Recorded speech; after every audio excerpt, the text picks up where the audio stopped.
Hundreds of jobs are coming to southern Kentucky. The details on the company investing $4 million into a call center ahead. The Federal Aviation Administration is implementing new rules to deal with unauthorized drone flights. Health officials in Lexington say the flu season is off to a slow start, but are still strongly encouraging folks to get a flu shot. More on when and where you can get one for free.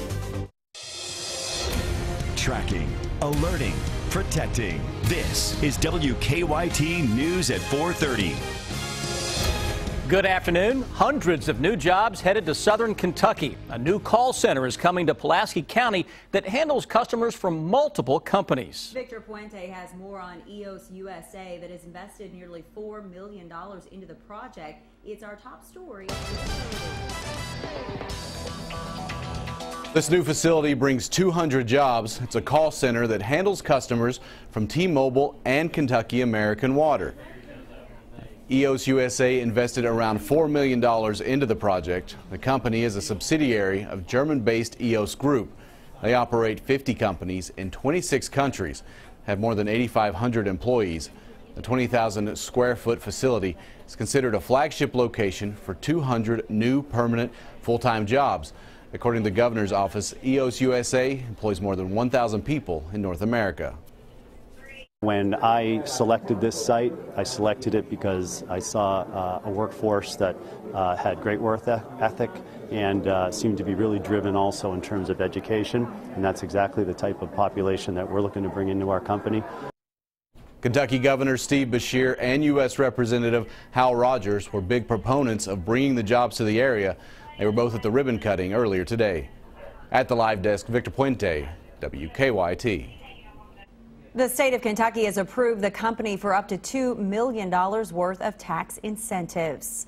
A woman has died after her Lexington house caught fire. The Fayette County Coroner's Office says 60-year-old Marsha Rodriguez died last night at UK Hospital. Investigators say she was smoking while on oxygen, which is what they say caused the fire on Shelby Avenue. Rodriguez was not burned, but the coroner says the fire was a contributing factor in her death. Police are looking for the person who held up a Family Dollar. It happened at the store on East New Circle Road just before 10 this morning. We're told the man walked in, implied he had a weapon, and demanded money. He did get away with some cash before taking off. It's the same Family Dollar store where someone smashed in a window and stole cigarettes from a vending machine last week. It's another week of sunny skies and bluegrass. Temperatures, though, creeping back up toward the 70s as we get into the rest of this week. That feels nice. Let's check in now with Chief Meteorologist Chris Bailey on this beautiful fall forecast. Guys, we often talk about how falls around here just aren't long enough. Well, this fall kind of making up for that. We've had a prolonged stretch of very nice weather across the bluegrass state, and it gets a little better over the next few days. That really chilly air we've had over the past few days now off to our east toward the nation's capital. Look what's out to our west. We've got 70 showing up on a southwesterly wind across western Kentucky and western Tennessee. That is the air that you will get in on as we go through the next few days. Now, Defender has absolutely nothing going on across central and eastern Kentucky, and look at our sky. Beautiful blue sky showing up across the entire area as of now. We're going to hang on to that mainly sunshiny sky, Lexington, downtown area, with nothing that is out there. So that live sky cam, well, it's a little shy right now, but trust me, it is showing beautiful conditions across the region. Great week of temperatures, sunny skies roll on. Oh, then we hit Saturday and Sunday, and a cold front will roll toward the bluegrass state, guys. I'll show you what that brings to town when I get back in a few minutes. Thank you, Chris. The Obama administration is cracking down on the growing use of recreational drones. The FAA is developing new rules requiring owners to register most unmanned aerial vehicles. Chris Van Cleve reports from Washington, D.C. People who fly drones in public airspace will soon have to register their unmanned aircraft with the government. This is a positive step forward for safety in our skies. The Department of Transportation is setting up a task force to develop the new rules and decide which drones need to be registered.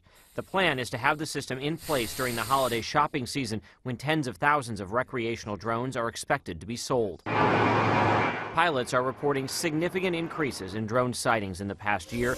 Many of them have been in restricted airspace, but officials had problems punishing those responsible even if the drone crashed. There can be no accountability if a person breaking the rules can't be identified. Registration will now allow us to identify them. But critics argue the new rules will be difficult to enforce. One industry spokesman called it a knee-jerk reaction with an arbitrary timeline. Drone enthusiast Bill Welch is skeptical the system will work. It's going to take a lot of time, and I just don't know how they're going to be able to do it. I hope they can do it. In recent months, drones have crashed near the White House, in the stands at the U.S. Open, and interfered with efforts to battle wildfires out west. Chris Van Cleve, CBS News, Washington. Our partners at the Herald-Leader reported last week that Lexington officials will wait to see what changes the federal and state government might make to regulations on the use of drones before they pursue local ordinances. 2 weeks from tomorrow, Kentucky voters will elect the state's next governor. The three candidates, Democrat Jack Conway, Republican Matt Bevin, and Independent candidate Drew Curtis, have some very different plans for the future of our state. And to help you prepare for the election, we are starting a 5-part series tonight that will break down the candidates' positions on important topics. First, the candidates are discussing their differences on education, especially federally funded preschool programs like Head Start. My goal would be, as governor, that for families at 200% of federal poverty or below, that they're eligible for preschool for 3- and 4-year-olds. If we do that, we can help break the cycle of poverty. Head Start has been proven time and again to be largely ineffective with respect to truly preparing young people to be prepared beyond the 3rd grade. Head Start or programs like it are good and they're effective, and it would be great to throw them more funding later, but certainly for the first year, I don't see there's any way we can do anything with it. Tonight at 6, the candidates will go into more detail about their positions on those preschool programs. They'll also talk to WKYT investigative reporter Mark Barber about state academic standards and college graduate debt. The Fayette County Health Department is preparing for this year's flu season. As Hillary Thornton reports, the health department will give free flu shots later this week to anyone who wants to protect themselves against the virus. Well, compared to past years, officials here at the Lexington Fayette County Health Department say the flu season is off to a slow start, but they're still strongly encouraging those who can to get a shot. In 2013, 2014, we were seeing flu cases being reported as early as August. So here we are midway through October, almost in November, and we haven't had any confirmed cases in Lexington. There have been a couple in the state, but not having any in Lexington is a bit unusual and something we expect to change any time now. Health officials say even though there have not been any cases sent to the state lab and confirmed in Lexington, they are confident, just like every other year, the virus is out there. That is why the health department is working to get their community vaccinated, preparing to give out around 1,700 free flu shots this Thursday. Normally they cost $30 here in our clinic. They're anywhere from $20 to $40 out in the community. So that's a pretty significant savings to a family. Health officials say even though the season is off to that slow start, now is the perfect time to get a shot, protecting yourselves and those around you. It takes about 2 weeks for the flu shot to kick into effect, so now is a great time to get it. We're getting ready to approach Halloween, Thanksgiving, and then those December holidays where people are coming together for parties and get-togethers. And again, that free flu shot clinic is scheduled for this Thursday. Officials here at the health department encourage those planning to come out to that to visit their website and complete the pre-registration. In Lexington, Hillary Thornton, WKYT.